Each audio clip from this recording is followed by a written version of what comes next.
Okey, selamat sejahtera pelajar. Hari ini kita akan masuk kepada 9.5 iaitu pengekstrakan logam daripada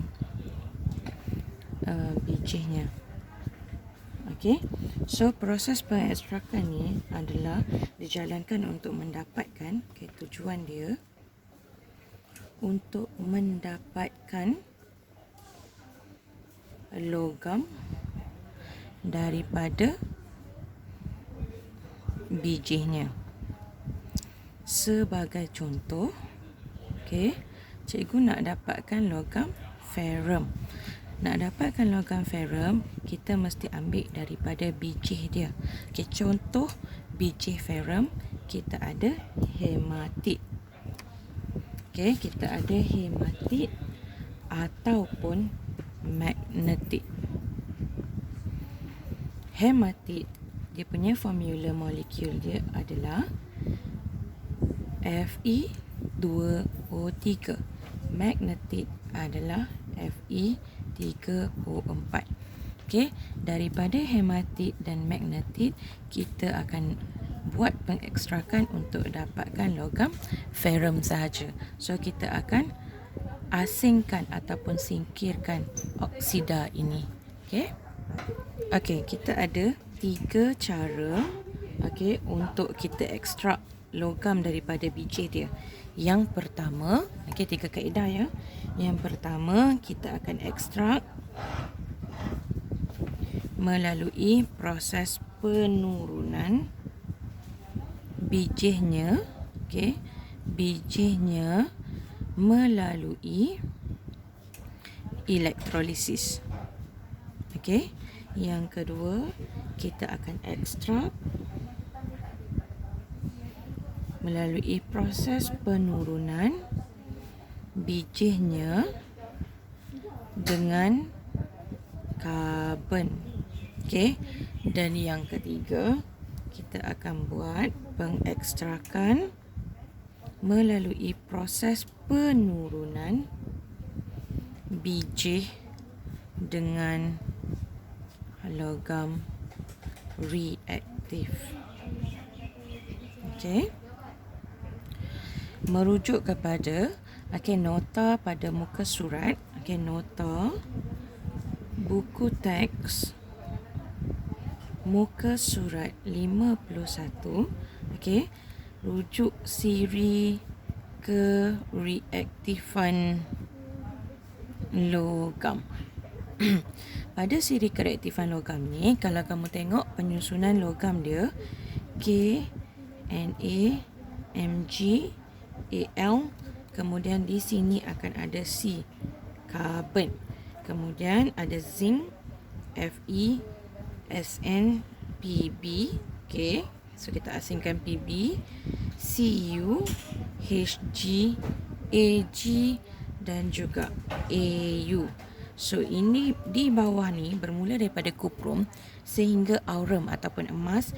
Ini adalah logam tidak reaktif. So dia wujud dalam keadaan unsur. So kita tak perlu nak ekstrak dia daripada oksida dia ke ataupun daripada bijih dia. Sebab kita akan dapat dia dalam keadaan unsur sebab dia adalah tidak reaktif. So dia tak akan bergabung dengan sebatian lain dalam tanah ataupun batu. Okey, kemudian kalium sehingga aluminium ini adalah logam reaktif. Logam reaktif ini cara kita nak ekstrak dia adalah secara elektrolisis. Okey, disebabkan mereka ni adalah logam-logam reaktif, jadi dia akan bergabung dengan unsur-unsur yang ada dalam tanah dan juga batu dan membentuk oksida. Okey, dan oksida-oksida dia tu maksudnya itu adalah bijih dia lah. So kita akan ekstrak logam ini daripada bijih dia melalui proses elektrolisis. So yang atas daripada karbon, kita akan ekstrak menggunakan elektrolisis. Kita tengok yang seterusnya. Di bawah karbon, zinc sehingga platinum, ini adalah logam Okey, logam sederhana reaktif.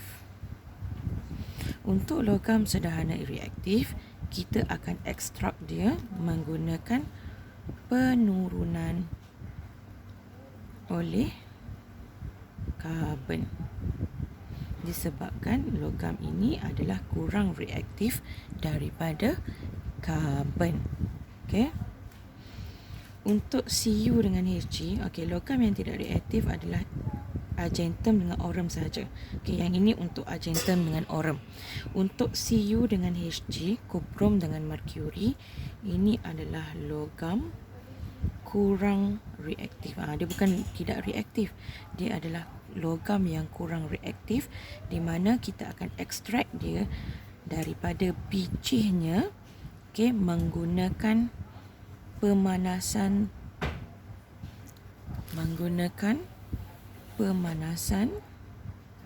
langsung di udara. Okay, so logam reaktif akan diekstrak menggunakan elektrolisis. Logam yang kurang reaktif daripada karbon, di bawah karbon daripada zinc sampai plumbum, adalah sederhana reaktif. Kita akan ekstrak dia menggunakan kaedah penurunan oleh karbon.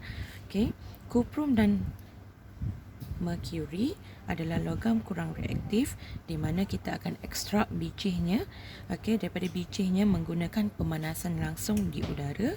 Manakala argentum dan aurum kita tak perlu ekstrak sebab mereka memang dah wujud dalam bentuk unsur.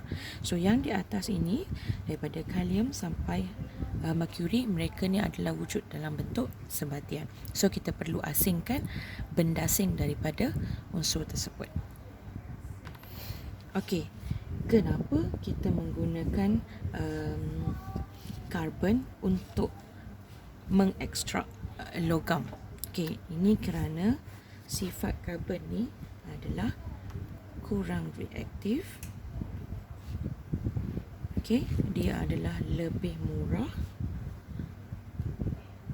dan ia juga mudah didapati. Disebabkan itulah kita menggunakan karbon sebagai bahan yang digunakan untuk mengekstrak logam yang kurang reaktif. Okey, kita tengok muka surat 74. Okey, nombor 4. Okey, dia bagi dekat situ adalah penurunan bijih cair dengan elektrolisis. Okey, untuk yang mengalami elektrolisis adalah logam yang lebih reaktif daripada karbon. So means that sama ada kalium, natrium, magnesium ataupun aluminium. Okey, so kita ambil contoh dekat sini adalah aluminium, iaitu aluminium oksida. Okey. Alright.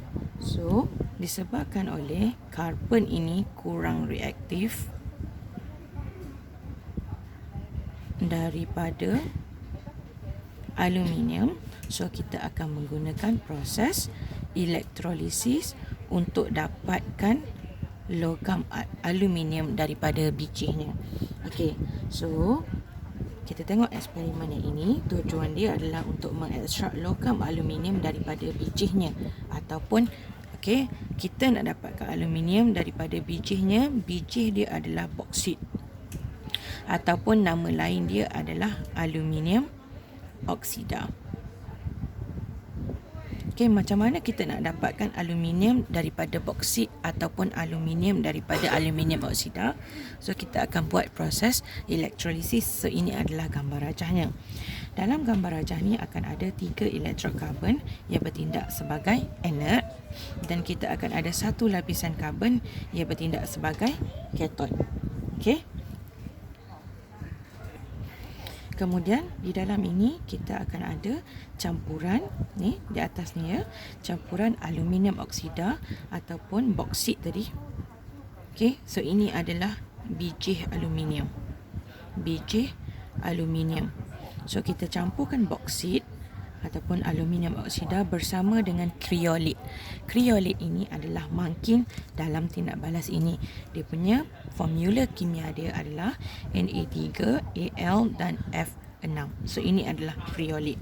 Okey, so apa yang berlaku dekat dalam ini? Okey, apa yang berlaku adalah leburan aluminium oksida yang ini. Okey, leburan aluminium oksida ini ataupun boksit, dia akan mengion, dia akan bercerai membentuk ion aluminium dan juga ion oksida. Okey, so ini adalah persamaan ion yang telah dibalanskan, right? Okey, so apa yang berlaku di anode dengan kathod, kamu perlu kenal pasti. Di anode adalah kita akan ambil elektrod karbon lah.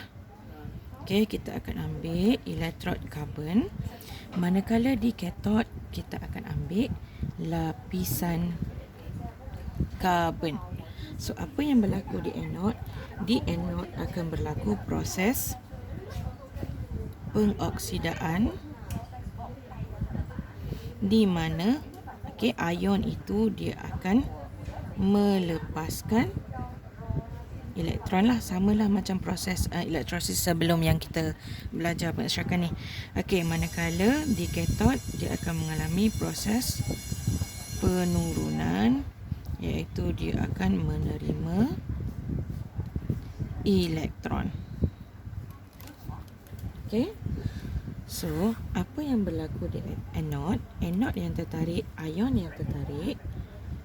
Okey, ion yang tertarik ialah ion anion lah. So anion di sini adalah oksida.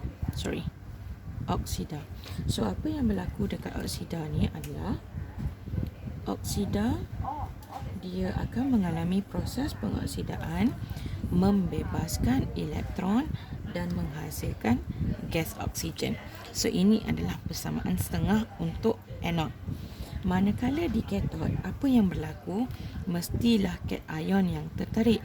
So cation kita adalah Al3+. So Al3+ menerima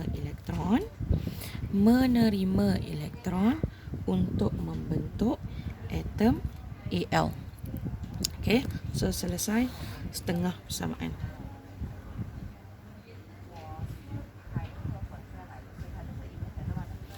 Pemerhatian.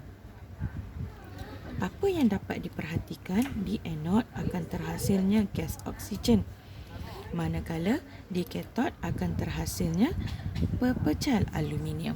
Alright, so untuk pemerhatian, apa yang kita dapat perhatikan pada gas oksigen? Okay, kita akan nampak gas tidak berwarna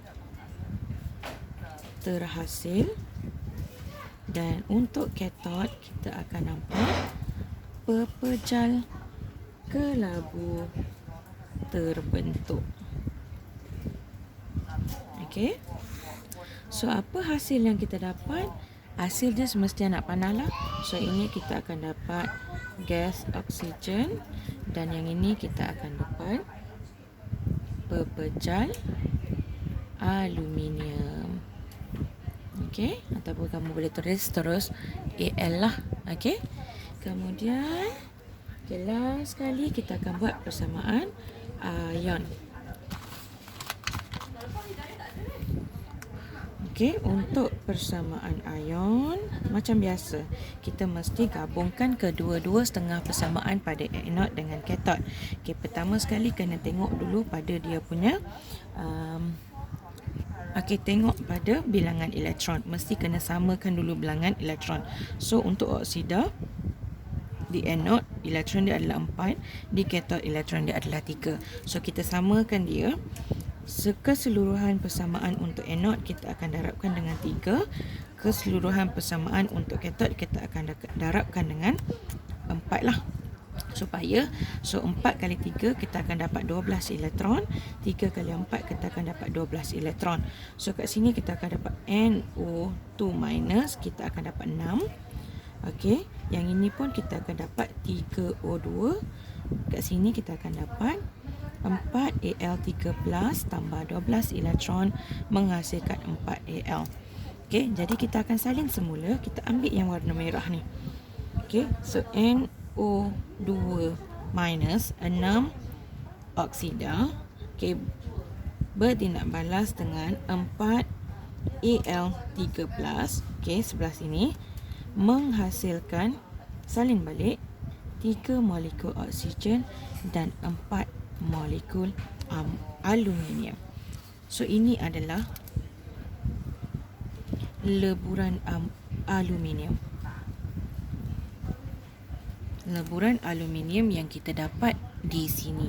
Okey, so ini adalah aluminium yang kita dapat. Right. So itu sahaja untuk pengekstrakan menggunakan elektrolisis.